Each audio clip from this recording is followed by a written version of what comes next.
পাঠে আমি জারিয়াত। বাংলাদেশ ক্রিকেটে নাজমুল হোসেন শান্ত নামটি গত কয়েক বছর ধরে আলোচনা এবং সমালোচনার এক কেন্দ্রবিন্দুতে পরিণত হয়েছিল। কখনো ফর্মহীনতা, আবার কখনো অধিনায়কত্বের চাপ, সব মিলিয়ে এক অস্থির সময় পার করছিলেন এই বাঁহাতি ব্যাটার। তবে নিউজিল্যান্ডের বিপক্ষে সিরিজে শান্ত যেন নতুন করে নিজেকে চিনিয়েছেন। সমালোচকদের তপ্ত বাক্যবাণকে একপাশে সরিয়ে রেখে মাঠের পারফরম্যান্স দিয়ে তিনি প্রমাণ করেছেন কেন তাকে বাংলাদেশ ক্রিকেটের আগামীর কাণ্ডারি ভাবা হয়। মূল অংশ।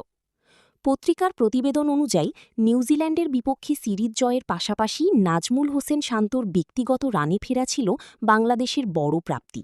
বিশেষ করে ওয়ানডে ক্যারিয়ারের চতুর্থ সেঞ্চুরি তুলে নিয়ে তিনি দলকে সামনে থেকে নেতৃত্ব দিয়েছেন। প্রতিবেদনটিতে উল্লেখ করা হয়েছে পরিসংখ্যানের লড়াই। গত ১২ ইনিংসে বড় কোনো স্কোর না থাকলেও এই সিরিজে শান্ত ৭৭.৫০ গড়ে ১৭৫ রান সংগ্রহ করেন। এর মধ্যে রয়েছে দুর্দান্ত এক সেঞ্চুরি। বিপদের মুখে লড়াই। চট্টগ্রামের জহুর আহমেদ চৌধুরী স্টেডিয়ামে যখন দ্রুত ২ উইকেট হারিয়ে দল সংকটে পড়েছিল, তখন শান্ত বুক চিতিয়ে লড়াই করেন। লিটন দাসের সাথে তার জুটি দলকে বিপর্যয়ের হাত থেকে রক্ষা করে।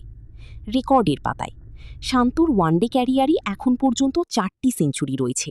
বাংলাদেশের খেলোয়াড়দের মধ্যে ওয়ানডেতে সেঞ্চুরির তালিকায় তিনি এখন পঞ্চম স্থানে উঠে এসেছেন, তামিম, মুশফিক, সাকিব এবং লিটনের পর।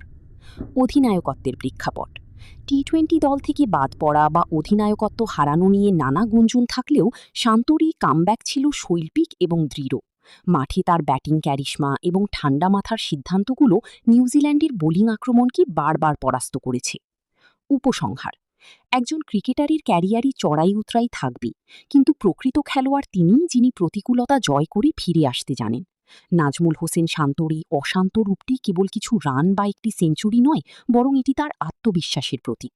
যদি এই ধারাবাহিকতা বজায় থাকে, তবে আগামী ২০২৭ ওয়ানডে বিশ্বকাপে শান্তই হতে পারেন টাইগারের সবচেয়ে বড় শক্তির জায়গা। ব্যাট হাতে তার এই নীরব বিপ্লব চলুক, ক্রিকেট প্রেমীদের প্রত্যাশা ঠিক এমনই। ভালো লাগলে একটা লাইক, শেয়ার, সাবস্ক্রাইব আশা করতেই পারি।